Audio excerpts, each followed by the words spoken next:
Cafe Anyway.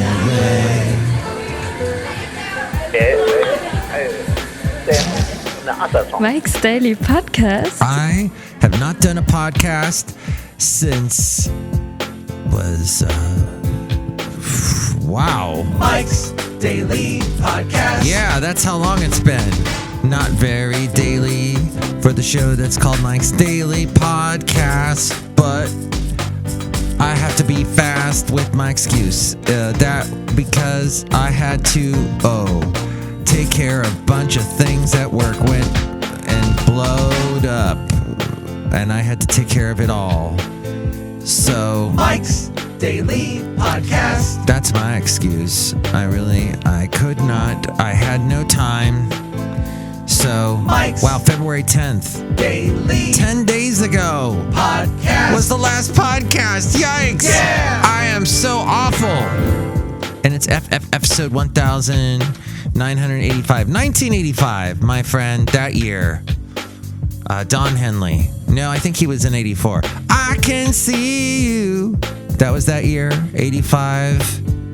Pet Shop Boys, West End Girls. We built this city starship. 85 is as clear as a bell in my head. Isn't that funny how that happens? Where have I been? Well, I have to be honest with you. I honestly, and am I being honest? I guess I am. But this is episode 1985, 1985, 1985. And I like counting numbers like that because it's important to tell you that I've done a lot of podcasts. That's the whole thing with this show. I've done a whole bunch. And yes, maybe not every day, maybe not daily. Maybe I have accidentally misspelled my description.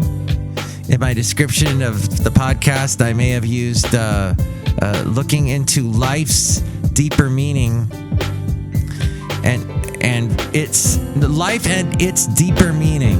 And instead of its with, when it's possessive and it's, you drop the apostrophe. I left the apostrophe in like an idiot, like the guy that never knew how to spell anything. And here's today's podcast picture. Like the bad grammar guy. The podcast picture today will probably be something from my trip. Yes, I buried the lead. I have not told you yet what I've been doing for the past week. And it's quite simple, my friend. I have been traveling, and I've been getting away from it all. And when you get ready for a trip, oh my gosh, the fit hits the shan, and everything happens, and you can't get it all done. And then I hadn't done my podcast in so long. I was thinking about, what is this podcast? What is going on? Basil, he enjoyed the trip. You know what? I'm actually taking care of as we speak. That's right, Basil. Okay, I know you hate bad grammar too. I have now taken the apostrophe out of the its. And now it's its. ITS. In fact, that would be a great name for this show. It's it. Since 2009, Mike Matthews has brought you a daily podcast, occasionally interrupted, about life and its deeper meaning while enjoying the characters at Cafe Anyway. Listen and tell your friends. Okay, you might also notice in that description that Cafe Anyway doesn't have the little umlaut over the E. I mean, the accente over it. Sorry. Folks, here's what happened. I thought I'd have my normal life and everything was planned out and I'd have time to do this podcast. And I think, it was February 10th. I might have been in Podcastro Valleymont that day. At any rate, suddenly everything got really busy at work. And I had to basically fix a bunch of stuff and take care of... By the way, if you ever fix anything for your job, don't go and suffer in silence. Let people know. You put that extra effort in. Don't be a good Samaritan and go, I don't need the recognition. I don't need that. No. I'm okay. It's all right. It's no big deal. It is a big deal. You put a lot of work into it. And if you don't acknowledge it and the hard work that you did, you're gonna get bitter. You're gonna harbor some resentment towards people. So come on. Come on, people now. Smile on your brother and make sure that you let others know you put some extra effort in. I appreciate that. That was an Obama drop I used to have, but I don't have access to that drop anymore. You'll just have to play it in your own brain head. Hey, so as a manager, as someone that has to manage people, do you manage people? Have you ever been in a managerial position? It's interesting the type of excuses you get when people can't make it to work. And then there's the thing where it just doesn't pan out the way you think it. I will tell you this right now. If you are a boss, there is two extremes always when you hire someone. You're either incredibly impressed, like, oh my gosh, I am not worthy, this person is amazing, or you are so let down. Always. It's either one or the other. Just letting you know. That's the excitement. That's the agony and the ecstasy that is being a manager. And those people that do a really good job, you need to tell them they need to toot their own horn because they're doing a great job and they're helping you out. Somewhere in Podcastro Valley. We are in Podcastro Valley, where I believe, if I'm not mistaken, maybe the last podcast I may have mentioned the fact that Podcastro Valley got some serious winds about 2 weeks ago. Knocked over some eucalyptus trees. They fell down on some houses. That's the other thing. I was talking about how life, unpredictable, never can plan for anything. My life got crazy last week. I was planning to, I'm going to, take care of this, and this before I go on my trip. And yes, I'm still bearing the lead of where I went on my trip. And, I did. I said that. Did I say where it was? As we go outside a cafe anyway, we're bringing Mike's Daily Podcast somewhere in Podcastro Valley.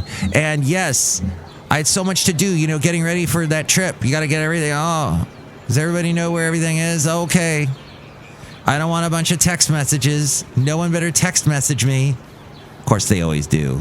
But no one better. And then something big happened and I had to take care of it. Okay. Well, that's life. It's unpredictable.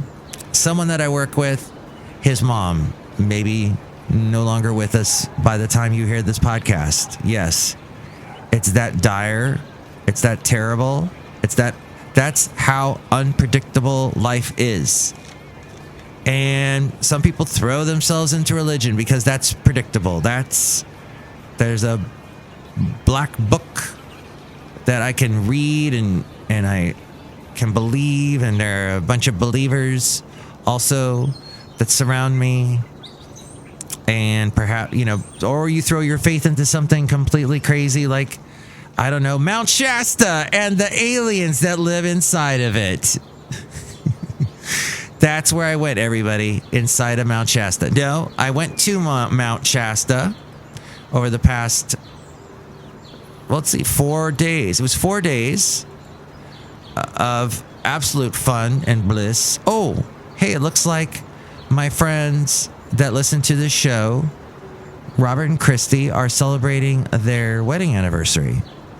I think it was 4 years ago and I only know it not because I follow them on social media. I do, but actually one of them does not believe in social media at all. And good for him. No, but here's the thing is I got in my little Google Photos thing, 4 years ago this happened. And it was a wedding reception that I played the music at. I brought my laptop and played requests. It was fun, and I danced a little bit. And there's some great pictures from it. Okay, but back to this whole thing about my trip and Shasta. And some people believe that there are aliens below the surface of the mountain. They're called the Lumineers or the Luminites or the Lumines or something to that effect. And then my lovely lady friend who loves Shasta ever so, she played for me a video on YouTube that some Australian guy did. He had a really thick Australian accent, and he's below the surface of the Mount Shasta.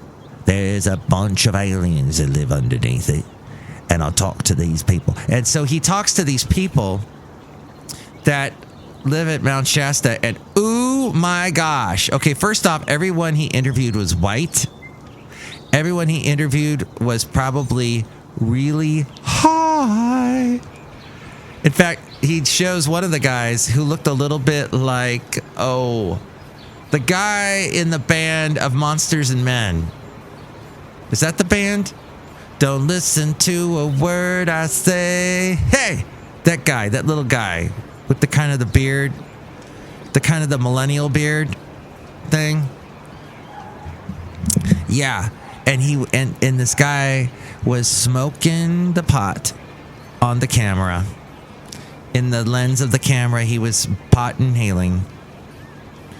And that's fine, whatever, but still, hippies, Shasta. That's the one thing okay. I just started 2 sentences and didn't finish them, okay. Should I finish any sentences? That's the question. Here's the thing. I love all people, but I must admit, if I get one type of person all the time, it gets on my nerves. Por ejemplo, you have in Shasta wall-to-wall hippies. Is there much diversity? No. According to my lovely lady friend, no. The one thing about the Bay Area, especially even in Podcastro Valley, mega diversity. Oh my gosh. When I go to Fremont every day, I am just like, I can't believe. It's like I've got the entire world. Everybody's represented in Fremont. It's quite nice. And all kinds of different foods. And the Bay Area is known for its diversity. Okay. However, Mount Shasta, not so much. It is a beautiful, beautiful thing of nature that sits there all white. And I will, it's white, so therefore it attracts a lot of white people, I guess. But no. Oh, and then the aliens that live underneath the surface of this, supposedly, that live underneath the surface of the mountain are always dressed in white, and they're white people. This sounds a little Nazi-ish, don't you think? That's the one thing I don't like about Shasta. But at any rate, I'm dancing in this picture, in this podcast picture, by a creek. And, we were over at this hot mineral spring. It wasn't actually a hot spring. Was it hot? I guess it was a spring that they tapped into, and you pour it into your bathtub. They got a bathtub for you. And you sit in the tub, and it's mineral water. And it bombards your skin, and it makes your skin so smooth. And I am telling you that I am not the type of person that believes in this type of thing. I am not a big advocate of, natural oils, or, it comes from the earth, or, whatever, and put it on your skin. But let me tell you, my friend, I was converted, because I got out of there, and I looked down at my hands, and my hands, I've talked about this before, my hands are, at this time of year, get so chapped. And one of my wonderful listeners, Sylvia, gave me some stuff once to help me with it. And that helped a lot. But let me tell you, getting out of the tub and drying off, and I didn't even notice this until I was completely dry. I was all clothed and ready to go. And I looked down at my hands, and they were smooth. So now they're all wrinkled again. But they were, at that moment, they were super smooth. I'm like, wow, that's pretty cool. So what you do is you jump into this bath with the mineral water, and they tell you don't soak longer than 7 minutes. It'll irritate your skin. Then you get out, you go into this hot room, this hot sauna. But it's not a steam type sauna. It's just hot heat. It's a sweat lodge, basically. And it was founded, this Stewart Mineral Springs was founded, and that's where I am in this podcast picture, is I'm actually by the creek that goes by it, looking like I'm about to step off this rock. Oh, you know what? Wait, that's not from there. Oops. No, this is Nay Falls. Nay Falls near Lake Siskiyou. So I don't know everything up there now. I'm sorry if I'm butchering the names up there of the Mount Shasta area. But it's an old, where I'm at in this picture actually, was an old mineral spring lodge that was built in the 1880s, long since ruined, fell into ruin, and there's this little like ledge that was made, must have been part of some building that was there decades and decades ago, possibly centuries ago, and I look like I'm stepping off into the creek. But we walked around there at this interesting falls area, and it stunk of sulfur, and there were a couple of pools where water was still bubbling up out of the earth. And we saw these falls called the Fairy Falls. I'll have to post a picture of that too. But Stewart Mineral Springs is quite a ways from this spot. It's actually about 20 minutes north of Mount Shasta in the hills. So after you sweat in the sweat lodge, you jump into the cold water creek, the cold water. Something like 38 degrees this water was, and it just stung and it hurt. And I got in up to about my knees. Not the first time. The first time I just stepped in it and got out and said no. But I went through this cycle about 6 times. And by the last time, I was able to get up to my knees and dip my wrists in. And then I got a little water out and put it on top of my head. And my body was fine with it. But some people just jump all the way in this time of year when the water is so cold. That's crazy. Okay, real quick. Are you in a company that you created? In other words, are you in a small business? This is amazing to me. People that start a small business are small business owners. Amaze me. And I guess it's Small Business Month. Is that it? Is it? Okay. So people that start their own businesses, if you are even thinking about it, and I think everyone's considered it at some point, it's the people that are really gung-ho and do their research that actually succeed at it. But I've known so many people that have tried, including my mom. My mom was somewhat successful. She had a video store for over a decade. I think it was almost 2 decades. Until Blockbuster caused her to go out of business. And then after that, of course, Netflix put Blockbuster out of business. So touche. But she did it all on her own, pretty much. And I gave her a little help. But there are 4 steps towards starting a business. If you're considering starting a business, here's something that you might want to know. Do your market research. Is there an opportunity for your business to be a success? Write up a business plan, the roadmap on how to structure, run, and grow your business. Fund your business. How much do you need to get started and to keep you going while waiting for income? Do you have it on hand? Or do you need to raise the money? And finally, pick a location. Piccolo. Pick a location. Even if you're starting an online business out of your home, that can affect taxes, legal requirements, and revenue. And more information can be found at SBA. That would be Small Business. What's the A for? Apples. .gov/business. No, come on. There's like 50 things I'd have to tell you. At any rate, it's in the latest Costco magazine, which I read often on my podcast, I must admit. I was going to go into a little bit of... Oh, I'll just say this real quick because this is fast. There's a guy that you know, if you ever watched the TV show The Biggest Loser. I was forced to watch it whilst I was married. My ex-wife enjoyed watching it all the time. She was really interested in losing weight. And I was always about, being better health, and I had a few pounds to lose as well.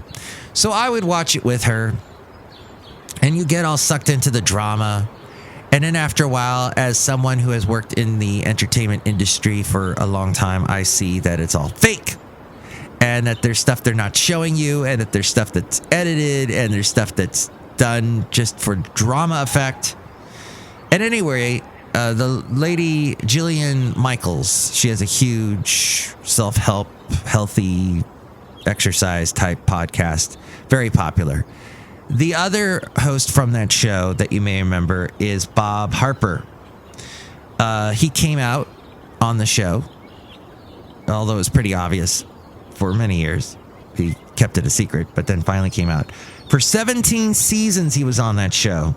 He was a trainer, and then he became the host after, who was the blonde? Oh, I can't think of her. She's on Hallmark Channel all the time now. Harper and the show have returned to the small screen on a different network, and health is more important than ever after Bob suffered a heart attack 2 years ago. Did you know that? Actually, 2017. He has tips for a healthy heart since February is Heart Health Month as well. Pay attention. Listen to the red flags your body sends up. Reduce stress. Commit to reducing your stress levels. Take time to take a break, recharge, and breathe. Perhaps soak in a mineral bath. And finally, change your diet. Changing your diet is a process, and it has to be a behavior change. Talk to your doctor about which diet may work best for you.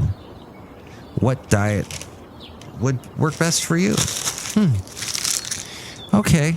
That I sufficiently bored you, didn't I? Hey, there's a couple people here at Cafe Anyway, and we should say hi to them at this point, because that's what we usually do at this point of the show. Hi, Mark. It's Benita the Rodeo Queen. How y'all doing? That's a disgruntled fiddle player telling you what. What? You go to Mount Shasta and you saw a bunch of hippies. That sounds like absolute hell. No, it was fun. It was a lot of fun. I think I did talk to a hippie or two. They're very nice. Yeah, I don't like them. Listen, Disgruntled Fiddle Player, there's so much to see and enjoy up in Shasta. You should go sometime. Okay, I'll think about it. Look who else is here. Oh, Mike, I make the delicious trip here. Have some right now. I'll cut you. Oh, boy, it's got kombucha in it. You know, they serve kombucha at a lot of places in Shasta. Kombucha! Oh, we talked to this young girl who was working at this restaurant called Sparky's. I think her name was Laurel. And she was just the most optimistic little... And my lovely lady friend and I were talking to her, and she was saying how, oh, yeah, I'm going to college. I'm going to... It's some college up there in the Shasta area. And there's a lot of cults up there, too. You got to be careful. And that her brother wasn't doing well. He had some kind of large tumor type thing on his ribs, but it wasn't threatening his heart. So he was, after surgery, would most likely be okay. But he was down at the UC Davis area, and she was going to go visit him. And she was just so positive about the whole thing. I mean, life throws crap at you. It throws the most unpredictable things, and you can't predict them. It's in the future. It's in the unknown, and you just have to deal with it and have a healthy attitude. And people like that remind me that when the bad stuff hits the fan, that is what you got to do, is stay positive. And she was so positive, and we tried to give her a little encouragement as well. But she said that her mom cried a lot, and when her mom cried, it made her brother cry, or just made him feel uneasy. To the point that this young lady, Laurel, said to her mom, "Mom, you got to kind of watch it. Watch the crying, because you're making my brother nervous. And it's already a stressful enough situation. So can you lay off the crying?" To which I said, you know what? Just some people, it's a good thing that they cry, because if you hold it in, it's even worse. But at any rate, so that's life, everybody. That's life. And just the best of luck with you. And I'll continue doing the podcast. I will be honest with you. Had I done the podcast yesterday, it would have been awful, because I was so stressed out and so tired after starting, back up at work after my 4 days off. And then plus the 4 days off. Couldn't do the podcast then. There was so much to do then. And relax and regroup. No, wait, I wasn't watching or taking Gwyneth Paltrow crap. Is it called Goop? It's the Goop. No, I wasn't. I was regrouping. That's what I meant. I was regrouping myself and recharging. And now I return with this funky, strange, hopefully helpful podcast for you. And if the Goop that Gwyneth Paltrow sells, whatever it's called, if that works for you, I would love to hear about that. You can call me 336MM Daily. That's 3 + 3 = 6. MM as in Mike Matthews Daily, as in what this podcast will try to be from now on. But there is other interesting things that happen. A lot of interesting stuff happened on the trip that I haven't told you about. So I will get to that next show. Next podcast, it will be the wonderful Madame Rutabaga Valentino and Bison Bentley. Thank you for listening. Mike's Daily Podcast is written and produced and performed by Mike Matthews. His podcast is super easy to find. Download or listen to his show and read his blog at mikesdailypodcast.com. Email Mike now at mikesdailypodcast@gmail.com. See you tomorrow. Bye!